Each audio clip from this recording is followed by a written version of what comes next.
Here's something that's going to make you spit out your morning coffee.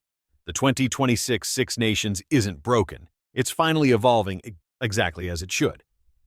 The Celtic nations facing tough opening defeats? That's not a crisis. That's a natural shift in the game's rhythm. And honestly, it's been coming for a while. Welcome to Rugby Rundown, the podcast that cuts through the noise to find the signal. I'm Gavlar, alongside my co-host Adrian, and if that opening didn't wake you up, nothing will. Morning, Gav, and yeah, I meant every word of it. Today we're forensically examining the most seismic opening weekend in Six Nations history. For the first time since 2000, all three Celtic nations lost in round one. Right? Ireland were outplayed 36-14 in Paris. Wales faced a tough 48-7 defeat at Twickenham, and Scotland, the supposed dark horses, lost to Italy in Rome. Exactly. So the central question we're asking today is this: are we witnessing a temporary blip, or has the fundamental hierarchy of Northern Hemisphere rugby shifted permanently? Let me start with the numbers, Gav, because they tell a brutal story.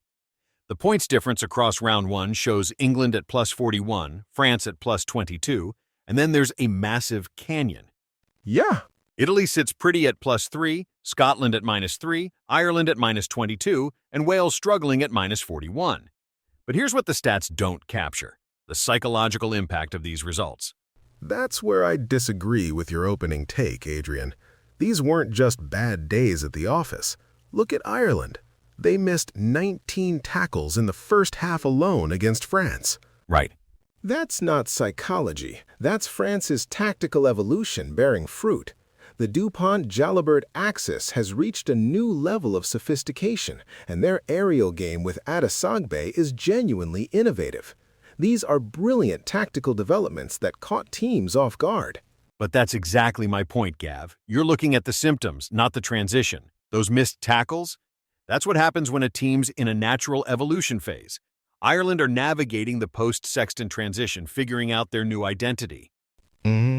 Without that leadership, that mental steel, they're working through their transition period. And look at Scotland. Townsend's bold selection call dropping Van der Merwe and Kinghorn? A tactical gamble that backfired in those conditions, but you can see the reasoning behind it.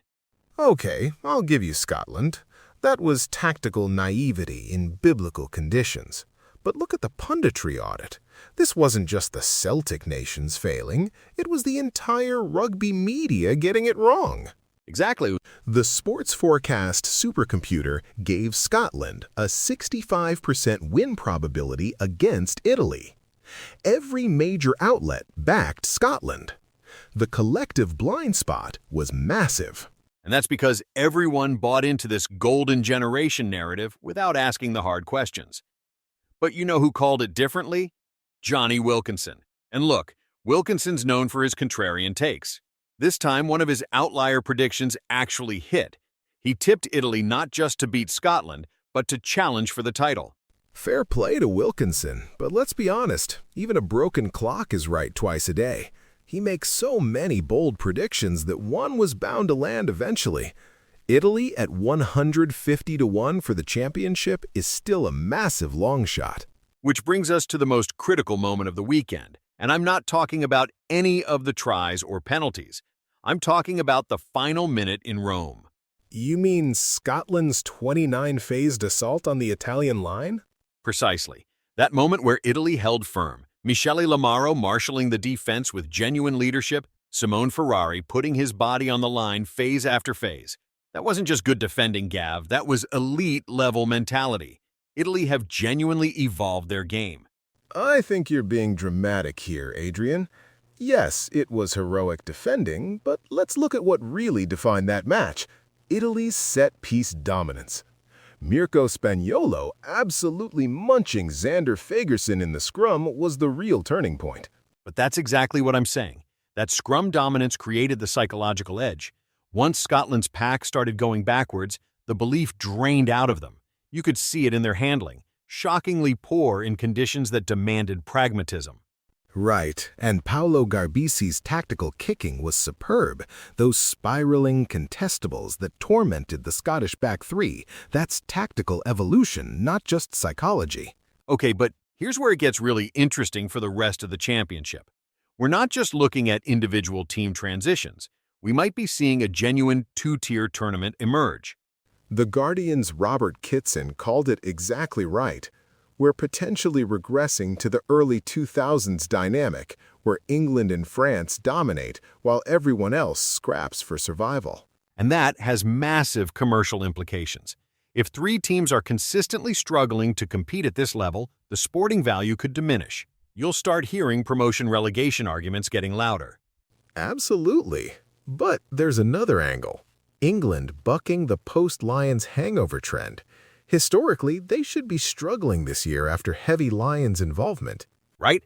Instead, they've extended their winning streak to 12 matches, and their bomb squad bench is being called a structural weapon.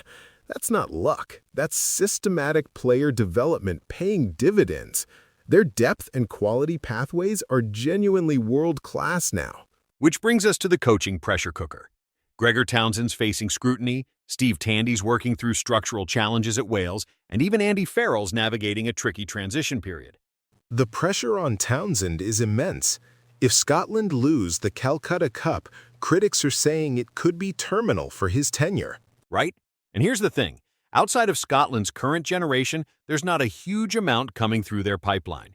If Russell and Van der Merwe fail to deliver, they could be looking at a long period of mediocrity. All right, let's get to the business end. Quick-fire predictions for the rest of the championship. Adrian, revised final table. France. Grand Slam winners, England runners-up, Ireland third but working through their transition, Italy fourth. And yes, I'm doubling down on that. Scotland fifth, Wales getting the wooden spoon. This cycle feels different, Gav, but rugby is always cyclical. I'm with you on France and England at the top, but I think Ireland's depth issues are temporary. They'll finish third. Italy fourth, which is a massive jump, but Scotland will edge Wales for fifth. The Celtic crisis isn't terminal. Bold prediction time. Italy will beat Wales in Cardiff and finish in the top four for the first time ever. My bold call. The March 14th showdown between France and England in Paris will be for the Grand Slam. Both teams will go into that final weekend unbeaten. That's Rugby Rundown for today. The status quo has been shattered, the hierarchy rewritten, and we're only getting started.